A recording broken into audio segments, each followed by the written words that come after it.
Avant de commencer, un petit tuto pour mieux apprécier la vidéo. Donc vous pouvez mettre pause et faire lecture, mais vous pouvez aussi modifier la vitesse de la vidéo. Si vous pensez que je vais trop vite, vous pouvez ralentir le débit. Si cela ne va pas assez vite, vous pouvez augmenter le débit. Ensuite, si vous voulez couper la lecture en plusieurs fois parce que vous trouvez la vidéo trop longue, il y a un chapitrage qui est présent dans la présentation de la vidéo. Donc vous pouvez directement aller au chapitre sur lequel vous vous êtes arrêté. De temps en temps, il y a des compléments d'information. C'est quand il y a le logo I, donc le logo information, qui apparaît en haut à droite de l'écran. Vous pouvez cliquer dessus et le mettre dans un autre onglet en attendant de finir la vidéo. Ou vous pouvez mettre pause et aller regarder l'autre vidéo également. Je vous souhaite une bonne écoute. Bienvenue dans un point histoire de la philosophie. Le sujet qui nous intéresse ici, c'est le scepticisme de la Nouvelle Académie. La Nouvelle Académie est la deuxième période du scepticisme antique. Souvent pensée comme rupture avec le pyrrhonisme, c'est cette période du scepticisme qui aura servi de support épistémologique aux philosophies sceptiques des gnostiques chrétiens, de Hume ou encore de Montaigne. C'est aussi la première fois que le scepticisme s'armera conceptuellement en s'appropriant le langage des stoïciens. Pour cette raison, et pour sa rupture avec Pyrrhon, Sextus Empiricus s'opposera à cette forme du scepticisme qui n'appliquerait pas l'indifférence, qui utiliserait des dogmes et qui s'emprisonnerait dans des questions de forme et de langage. Historiquement, cette période du scepticisme débute au IIe siècle avant Jésus-Christ, avec la direction de l'Académie par Archésilas. Elle a pris fin avec l'arrêt d'étude de certains textes et la mort des disciples de Carnéade, autre figure sceptique de l'Académie fondée par Platon. Les deux principaux problèmes du scepticisme de la Nouvelle Académie étaient de rendre possible l'action sceptique malgré l'idée d'indifférence, pensée comme apathie ou manque d'intérêt, et de lutter contre de faux savoirs et de mauvaises actions par la façon de s'exprimer. Dans cette vidéo, nous penserons donc 3 points. Le premier, se maintenir dans l'Académie de Platon. En effet, la philosophie de Platon, à l'origine de l'Académie, n'a pas grand-chose de sceptique. Au contraire, il y avait de nombreux dogmes, notamment avec un certain idéalisme. Le deuxième point, ce sera s'exprimer, dire le pour et le contre. Il y a là une idée de ce qu'étaient les exercices oratoires de l'Académie, signe d'un scepticisme sur la forme. Mais qu'en est-il vraiment ? Enfin, nous penserons le probable, arme conceptuelle stoïcienne. Nous penserons ici la formation d'un scepticisme en opposition à la philosophie stoïcienne qui a redéfini la manière de philosopher dans l'Antiquité. Je proposerai une conclusion ainsi qu'une bibliographie. Premier point, se maintenir dans l'Académie de Platon. Archésilas, 315-241 avant Jésus-Christ, et Carnéade, 214-129 avant Jésus-Christ, ont fondé la Nouvelle Académie parce qu'ils ont manifesté un détachement par rapport aux enseignements de l'Académie et par rapport aux thèses platoniciennes. Ils dénotaient également par leur capacité oratoire et leur ironie. Ils faisaient comprendre qu'ils n'affirmaient rien sur l'essence des choses en parlant négativement des idées et des concepts. La question se pose de la pertinence d'être à la tête de l'Académie pour Archésilas et Carnéade. En réalité, les textes platoniciens étaient lus, étudiés, objets de discussion et pris comme modèle de méthodologie philosophique. Les discussions socratiques avaient leur place. Une tradition philosophique s'opérait déjà. Les premiers textes de Platon sont utilisés. L'intérêt pour ceux-ci s'expliquait par leur forme aporétique, c'est-à-dire que les dialogues en question n'aboutissaient pas à une thèse forte sur le sujet dont il était question. En un sens, la non-affirmation sceptique s'y trouvait déjà. La méthode socratique du doute était aussi présente. Il s'agissait là des points de départ de la philosophie que privilégiaient Archésilas et Carnéade. Ainsi, le maintien d'Archésilas à la tête de l'Académie s'explique par une certaine admiration du maître qu'était Platon. Diogène Laërce écrit à son propos « Il semble avoir également admiré Platon et il possédait ses livres ». Certains textes, pas forcément liés aux apories, peuvent être liés à la fondation de l'Académie sceptique. Citons le Parménide, le Timée ou encore le Théétète. Dans le Parménide, Platon critique le sensible. Il est inconstant. Néanmoins, il existe et est la possibilité de saisie d'une certaine réalité. Le sensible serait un repère pour se confronter à l'idée ou à la forme intelligible. Quand je pense à un chien, ce sont mes expériences sensibles des chiens qui participent à l'idée de ce qu'est un chien en soi. Toutes les idées se rejoignent sous l'idée de l'un, du genre suprême, responsable de l'être des choses, source de la vérité chez Platon, et déjà pensé chez Pythagore. Le dialogue du Parménide est une aporie, puisqu'il ne parvient pas à établir ce qu'est l'un. 3 hypothèses sont formulées. L'un échappe à ce que l'on est capable d'exprimer.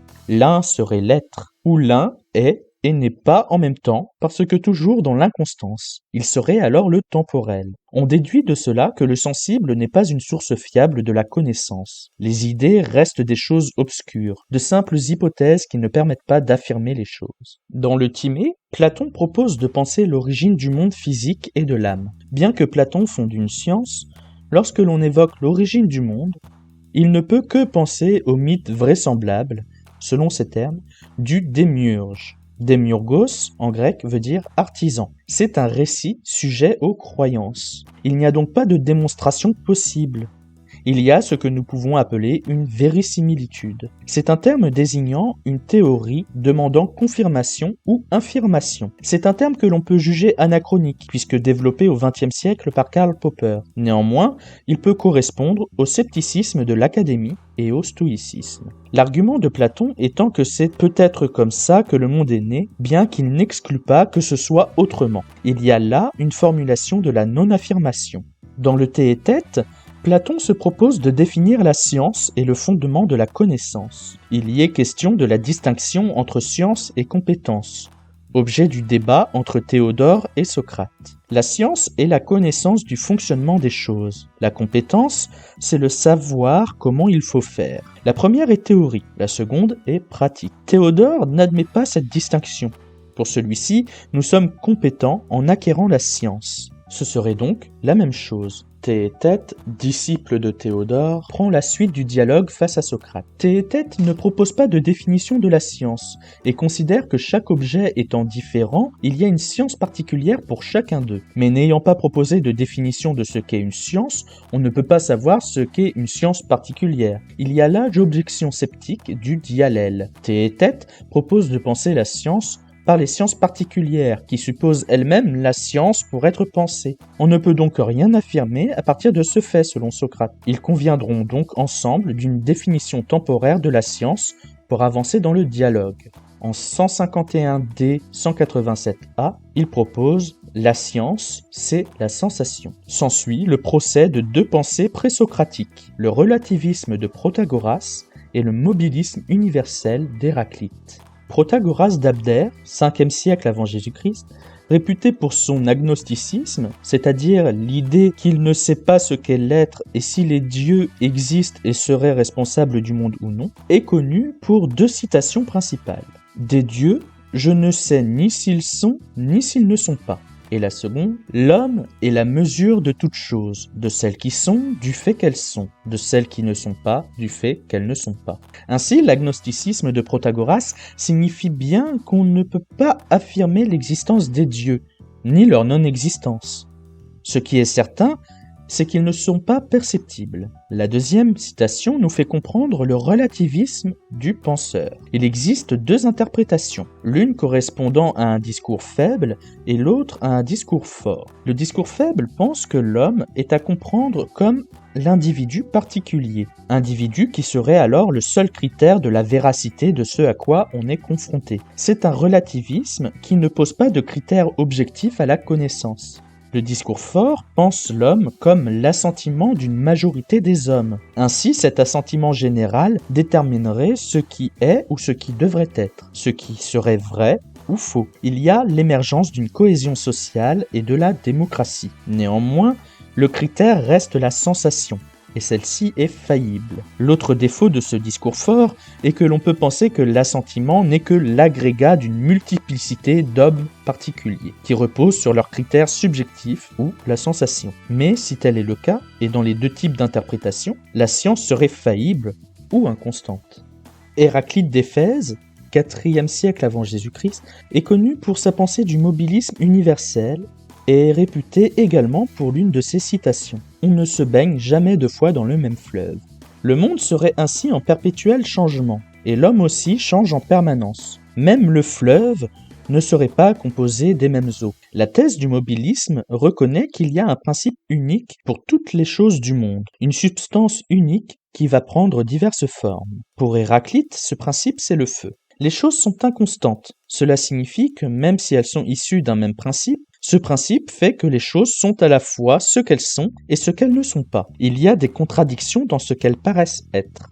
La réalité peut être comparée à une pièce à deux faces. Elles sont opposées, mais participent du même principe qu'est la pièce. Les choses passent ainsi d'une chose à leur contraire, ou sont les deux à la fois. Hippolyte de Rome, dans Réfutation de toutes les hérésies, attribue un autre fragment à Héraclite, pour donner une image à une réalité qui est une chose et son contraire à la fois. La mer est l'eau la plus pure et la plus souillée. Potable et salutaire aux poissons, elle est non potable et funeste pour les hommes. Ainsi, les choses changent, et en plus elles sont relatives. Les deux pensées de Protagoras et d'Héraclite, liées à une définition de la science comme sensation, ne permettent pas d'atteindre le vrai, d'accéder à l'essence des choses. Il faut donc passer à une autre définition de la science. Les personnages du Théétète conviennent alors que la science serait l'opinion vraie, ce que Platon réfutera. L'opinion est un jugement reposé sur des impressions. Le savoir certain n'accompagne pas ce jugement. La science serait alors un jugement accompagné du savoir. Mais pour le scepticisme, il y a un diallèle, et Platon ne peut pas conclure parce que le savoir, pour être défini, use du savoir des objets particuliers, de même qu'un jugement est une pensée liée à des objets, et changeant selon les objets qu'il présuppose. On ne sait donc toujours pas ce qu'est une science. L'Académie était donc ce lieu de débat et d'étude qui ne se détache pas totalement du platonisme, reprenant les sujets, les idées et les concepts liés au doute et à une méthode proche de ce que propose le scepticisme. Souvent, nous concluons à des apories lorsque nous entrons dans des lectures. Il s'agit d'un des signes distinctifs de la nouvelle Académie qui pensera l'impossibilité d'affirmer des choses sur la nature des choses. Deuxième axe, s'exprimer, dire le pour et le contre. Il ne faut pas tomber dans le piège des opinions et assentiments. L'idéal serait de ne pas en avoir, puisque l'on ne peut pas discerner les impressions vraies et les impressions fausses. Même si donner son assentiment ne signifie pas saisir les choses, comme en convient aussi Platon. Comme nous ne pouvons pas connaître les choses, on ne peut ni affirmer ni rejeter les choses. Cela demande une suspension du jugement. Il ne faut pas non plus nier les impressions. La Nouvelle Académie reconnaît l'existence et l'utilité des impressions. Elles permettent notre action. Par contre, le jugement, c'est-à-dire notre opinion et notre position par rapport à certains faits, ne nous sont pas nécessaires. Il n'y a pas de réflexion ou de volition. Nous serions passifs. L'impression suffirait à nous mouvoir. Notre action, ou réaction, est une impulsion qui vient en l'homme avant la réflexion. Cela a de nombreuses conséquences éthiques. En société, ce serait la présence des autres hommes qui nous pousserait à l'action, ce qui ne signifie pas adhérer aux autres. La suspension du jugement est volontaire et nécessaire parce que nous ne devons pas nous précipiter dans l'assentiment. Notre opinion est superflue dans certains cas. Cela n'intervient pas quand nous voulons éviter le feu pour ne pas nous brûler. Nous nous en tenons à une expérience de vie, sans penser de critères d'affirmation de l'essence des choses. On évite le feu sans en connaître toutes les caractéristiques. Dans la société, notre action suit une conduite de vie et dépend des besoins sociaux, politiques ou économiques. Cela ne demande pas d'adhésion aux particularités d'autrui. Nous ne devons pas céder à des passions peu raisonnables qui troubleraient l'ataraxie, c'est-à-dire le repos de l'âme. La connaissance ou notre assentiment ne sont pas utiles. L'idée est que les choses que nous percevons peuvent être autrement que ce qu'elles semblent être. Ces faits nous conduisent à un certain type de discours utilisé par les membres de l'Académie, dont Carnéade, qui était considéré comme l'un des meilleurs orateurs de son temps. Ce discours s'appelle le pro et contra, le pour et le contre. Ce discours est devenu populaire via certaines anecdotes. Vers -155, 3 philosophes athéniens furent envoyés en ambassadeurs à Rome, l'académicien Carnéade, le stoïcien Diogène de Babylone et le péripatéticien Critolaos. Athènes devait s'expliquer au sujet de l'annexion de la cité portuaire d'Oropos, dont l'accusaient les habitants de Sicyone, cité du Péloponnèse. Ces philosophes suscitaient l'intérêt à Rome. En envoyant ces personnages, Athènes voulait promouvoir la culture grecque dans l'Empire romain. Mais Carnéade est devenu une gêne à cause des discours effectués sur 2 ou 3 jours d'intervalle. Il a produit un discours soutenant que la justice suit une raison conforme à la nature. Il y aurait alors une loi naturelle et vraie qui correspondrait à ce que serait l'homme. Mais plus tard, il a produit un autre discours qui sera condamné par Rome, parce qu'il dénigre la position de l'Empire. Carnéade aurait insisté sur la relativité de la justice. Relativité géographique, temporelle et politique. La justice prendrait diverses formes dans les régions du monde, parfois même entre 2 cités voisines. La justice évolue et peut donc devenir injuste par rapport à ce qu'elle était avant. Carnéade a donc produit, sur 2 ou 3 jours, un discours pro et contra. La possibilité d'argumenter dans un sens, puis dans un sens contraire. Cela nous place dans un cercle vicieux, avec l'incapacité de déterminer ce que sont les choses, sans sombrer dans un dogmatisme. Le but de ce type de discours est de créer une tension, pour conduire les partisans de chaque discours à penser des critères de l'action ou d'adhésion. Sans penser une connaissance indubitable ou un assentiment, cela permet de penser un fonctionnement vraisemblable du monde. L'Académie se servait du pro et contra comme exercice oratoire, comme méthode de sélection des auditeurs et comme simple jeu de rhétorique. Ce discours avait principalement une fonction scolaire, pour entraîner l'esprit à considérer le plus large champ d'arguments possible. Il faut envisager des pensées qui ne nous viendraient pas aisément à l'esprit. Chaque personne s'accorde plus facilement avec certaines opinions. Ce discours permet ce que l'on peut appeler l'assentiment incertain. C'est comme ça jusqu'à ce que l'on trouve mieux. Il faut donc atteindre ce qui semble le plus probable. C'est ce qui apparaîtrait le plus proche de la réalité. Avec ce concept de probable, la Nouvelle Académie s'est approprié un vocabulaire lié à la philosophie stoïcienne.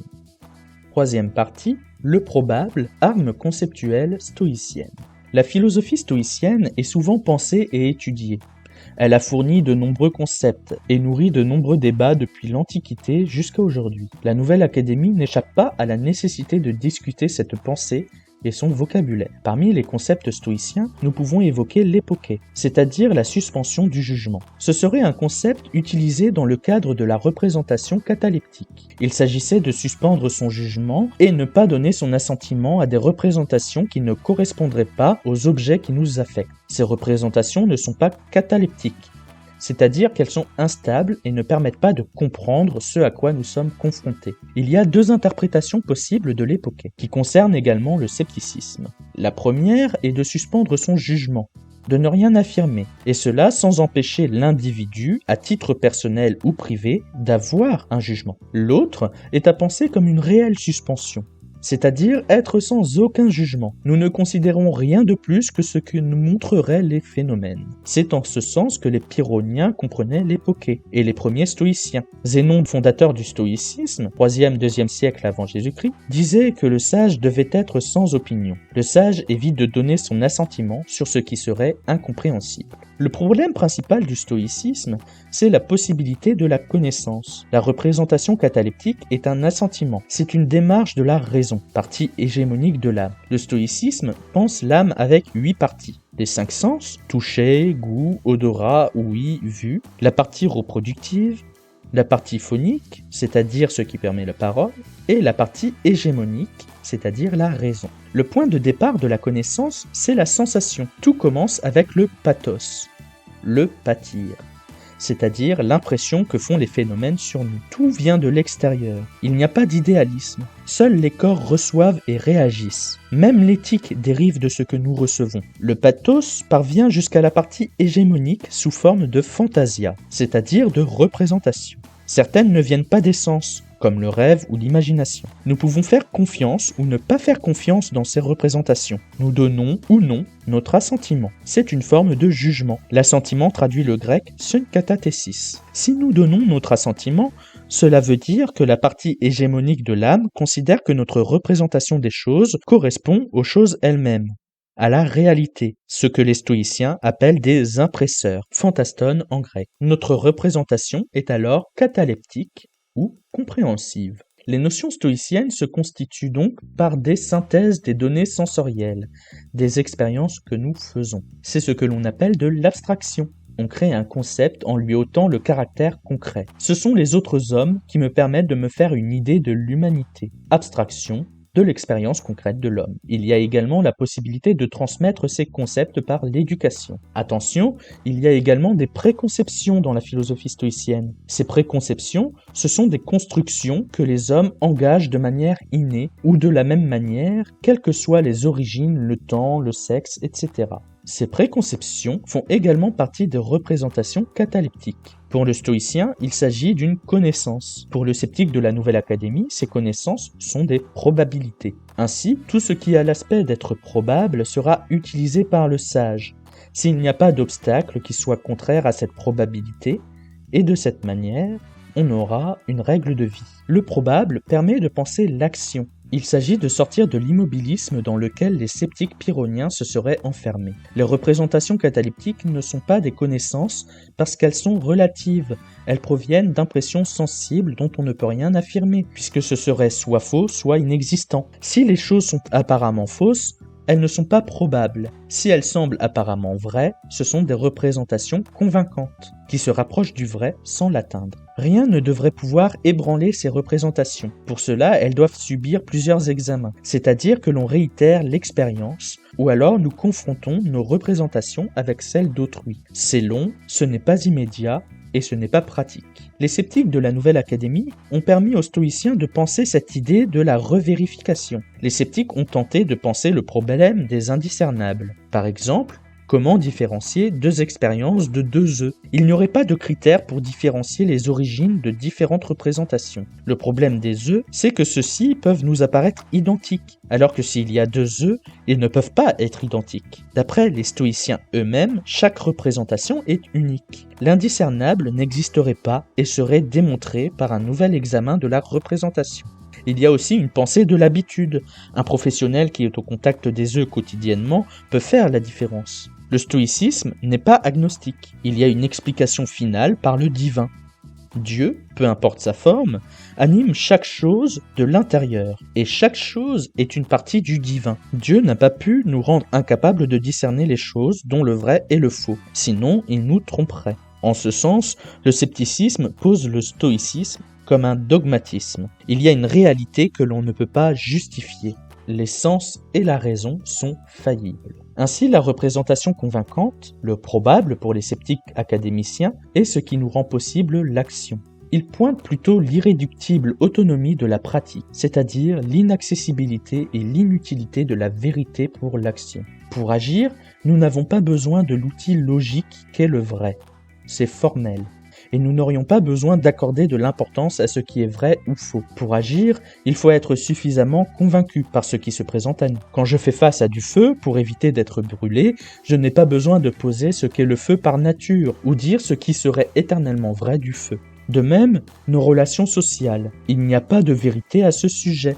Nous respectons donc les lois, parce qu'elles nous permettent une apparente cohésion. Nous n'avons pas de légitimité pour penser le mode de vie parfait. On ne peut rien dire de plus qu'il nous faut une règle commune en public.